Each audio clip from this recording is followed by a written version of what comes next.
Bonjour à vous et nous venons vous présenter le fichier que nous avions fait. Entre-temps, on avait publié une vidéo concernant la gestion des écoles et cette fois-ci, nous venons avec une autre mise à jour avec des trucs un peu plus approfondis. Et le fichier gère la base des données des élèves et la manière dont il faut enregistrer les élèves. On a même la possibilité d'avoir la photo d'identité de chaque élève dans notre fichier et toutes les informations le concernant. Ok, donc quand vous ouvrez le fichier, voilà, il se présente comme ça. Et ici, nous avons classe et scolarité. Donc nous pouvons ajouter les classes que nous avons dans notre établissement et les scolarités. Et on peut toutefois les modifier, et ajouter ou supprimer. Donc, si par exemple, je vais modifier ceci, par exemple, je clique sur la ligne et je viens cliquer sur modifier. Et l'information revient, comme ça, vous pouvez modifier le prix, la scolarité, autant pour moi, et on enregistre. Donc voilà, c'est déjà fait. Si je veux ajouter un nouveau, je clique sur ajouter et nous pouvons ajouter une autre classe, par exemple, comme ça, et on met la scolarité. Ensuite, on valide. Donc, il s'ajoute dans la liste. Ok, ça c'est concernant les classes et les scolarités. Ici, il faut les enregistrer au préalable. Comme ça, quand vous enregistrez un nouvel élève, dès qu'on choisit la classe, automatiquement, nous voyons la scolarité qui est appliquée à lui. Donc voilà, ici, c'est la formulaire base de données. Alors, si nous voulons enregistrer un élève, il suffit de cliquer sur Add ici. On clique, les informations affichent. Nous avons déjà le numéro matricule qui s'incrémente automatiquement selon les élèves qu'on a déjà enregistrés. Donc ici, nous voyons le 6. Ça veut dire qu'il y a déjà 5 élèves que nous avons enregistrés. La date aussi automatiquement. Alors, ça reste seulement écrit le nom de l'élève, par exemple. Je fais comme ça, ça c'est mon nom. Ok. Donc nous choisissons la classe dans la liste ici. Une fois choisi, on voit automatiquement la scolarité qu'il faut payer. Et ça s'affiche au niveau des soldes restants. Alors ici, on peut choisir le sexe masculin. Ici, on met les contacts. Et là, on met la première tranche. Donc, décidément, quand quelqu'un vient pour s'inscrire, peut-être il a déjà une première tranche. Ou bon, ou pas. On peut l'enregistrer avec, sans même avoir payé une tranche, ou soit il peut le payer en même temps. Donc, quand vous tapez directement, comme vous voyez, les calculs se font automatiquement. Donc voilà, 45 000 comme première tranche. Et au niveau des montants soldés, nous avons les 45 000. Et on voit au niveau des soldes restants, le reste de la scolarité. Et ici, nous pouvons choisir une image, c'est-à-dire l'image de l'élève en question. On peut avoir son profil. En cliquant sur ce bouton, nous accédons à notre fichier de l'ordinateur. Je vais aller sur le bureau, voir si j'ai une image là. Ok, je dois avoir une image. Bon, on prend celle-là et je fais ouvrir. Voilà, l'image s'affiche et maintenant nous allons valider. Et quand on valide, l'élève est ajouté dans la liste ici.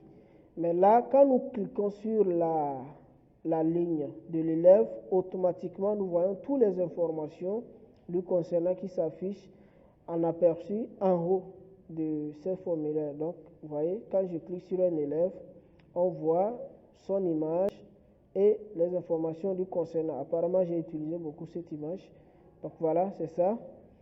Et la barre qui est ici, nommée cherche le nom, c'est quand nous voulons chercher le nom d'un élève dans la base. Par exemple, dès que je tape A, vous voyez, ça sélectionne directement les noms commencés par A. Donc, je mets par exemple L, B, ça c'est Albert. Donc, vous voyez, une fois le nom sélectionné, on voit les informations directement concernant l'élève. On peut toutefois aussi cliquer et le choisir dans la liste parce que ici, nous avons la liste de tous les élèves qui ont été déjà enregistrés. Ok, donc c'est une liste très dynamique.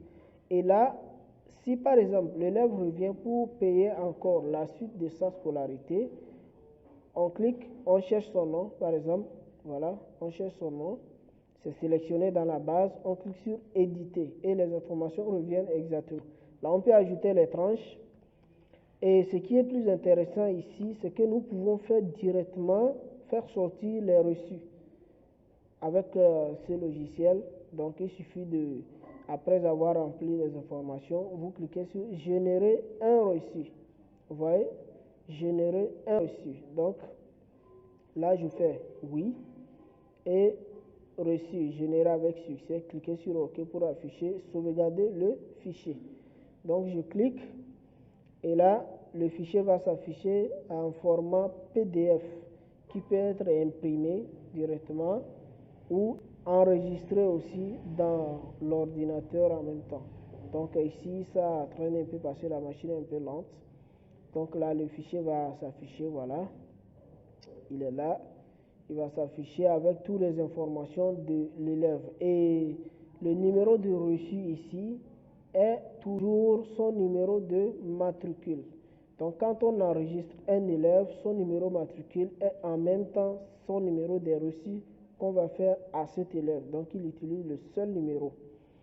Que voilà, c'est là la première tranche, la deuxième tranche, les 30 000 que je viens de mettre. Voilà, montant soldé et le montant restant. Donc on voit aussi en lettres, tout est prêt, il suffit de tirer ce reçu sur format A5, c'est-à-dire la moitié du papier A4. Donc vous tirez et vous tamponnez et puis l'élève prend et vous gardez aussi un fichier. Non seulement vous pouvez garder le fichier physique, vous pouvez aussi avoir déjà, c'est enregistré dans un dossier spécifique. Donc voilà le nom, reçu Lare Habibou 6. Voilà, donc on voit le nom et prénom de l'élève, ensuite le numéro matricule qui est nommé directement, le fichier est nommé avec le nom, prénom et le numéro matricule. Voilà, donc c'est là, c'est bon, je peux fermer ici. Ça c'est la base des données. Donc ici il y a toutes les informations. Ok. Et on peut aussi le supprimer, hein, ici, voilà, vous cliquez sur supprimer, bon, ça vous demande si vous voulez vraiment supprimer ou pas, donc si c'est non, on clique sur non. Alors, je ferme, nous revenons sur le formulaire d'accueil, et ici, nous avons enregistrement des dépenses, donc une fois qu'on encaisse ici, nous devons aussi prévoir s'il y a des dépenses, donc on peut les ajouter, voilà la date, le montant, la désignation des dépenses et autres commentaires. Donc on peut les enregistrer, même système. Ok. Nous avons ici filtre. Filtre, c'est la partie où nous pouvons voir les élèves par classe, selon les classes, ou soit selon le sexe des élèves. Voilà, c'est des critères. Je vais voir par exemple des élèves qui sont en première G2, bon, je ne sais pas. Hein.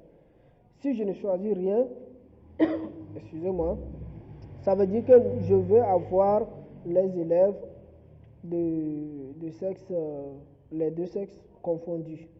Donc, quand je clique, voilà, il y a un seul élève qui est enregistré dans la classe première G2, qui est masculin. Donc voilà, son solde payé, c'est ça. Donc ici, nous voyons le nombre de garçons, c'est 1. Le nombre affiché, c'est une personne. Donc s'ils sont nombreux, ça va tous les afficher. Par exemple, si je clique là au niveau du filtrage, je fais valider. Je n'ai rien choisi ici, ça veut dire que je vais afficher toute la base. Donc voilà, c'est ça. Ils sont tous là. Et on a 6 garçons et c'est les 6 qui sont affichés. Donc ça veut dire dans la liste, il n'y a pas une fille. Ok, donc ici nous pouvons cliquer pour imprimer ou sauvegarder le fichier, comme ça au niveau des filtres. Parce qu'il peut arriver qu'on vient voir juste les élèves de première, juste les élèves de seconde. Dans la base, ils sont enregistrés en pêle-mêle, mais ici, on peut les afficher par classe ou par sexe. Ok, ici nous avons récap montant. La recap, c'est-à-dire là où on voit la totalité des scolarités récoltées, la totalité des scolarités qui manquent, vous voyez, c'est protégé par un mot de passe. Quand tu tapes un mauvais mot de passe, ça ne passe pas. Tu ne mets rien, ça ne passe pas aussi. Tu fermes, voilà, tu n'as rien. Alors il va falloir mettre un bon mot de passe. Et voilà, l'information peut s'afficher. Désolé, c'est ça. Voilà. Ok. J'ai pas activé le majuscule. Voilà, c'est fait. Donc, total scolarité payée. Voilà, c'est ça ici. Tous les élèves qu'on a enregistrés. Une fois qu'on enregistre un élève, ce qui a été avancé comme écolage, ça se cumule ici. Nous avons le total des dépenses. Nous avons montant en caisse, c'est-à-dire le total des entrées moins le total des dépenses. Et nous avons ce qui est en caisse. Et ici, en même temps, nous avons les scolarités non payées. Une fois qu'on enregistre un élève, ça veut dire que sa scolarité doit être payée, donc ça calcule automatiquement les scolarités restantes. Donc voilà, c'est un logiciel très simple qui gère la scolarité, la base de données des élèves. Et voilà, comme vous venez de le voir. Merci beaucoup de nous avoir suivis et d'autres choses aussi sont là, comme la gestion des bulletins de notes que nous paramétrons. On n'a pas mélangé avec ceci. Nous avons un peu scindé ces logiciels. Donc, nous avons le logiciel aussi de gestion des bulletins de notes, quel que soit le niveau d'études, que ce soit lycée moderne, lycée technique, que ce soit collège ou primaire. Nous pouvons le concevoir de façon personnalisée. Donc, le numéro pour nous contacter, c'est ça, le 92 93 96 95. Merci de nous avoir suivis et bonne soirée à vous.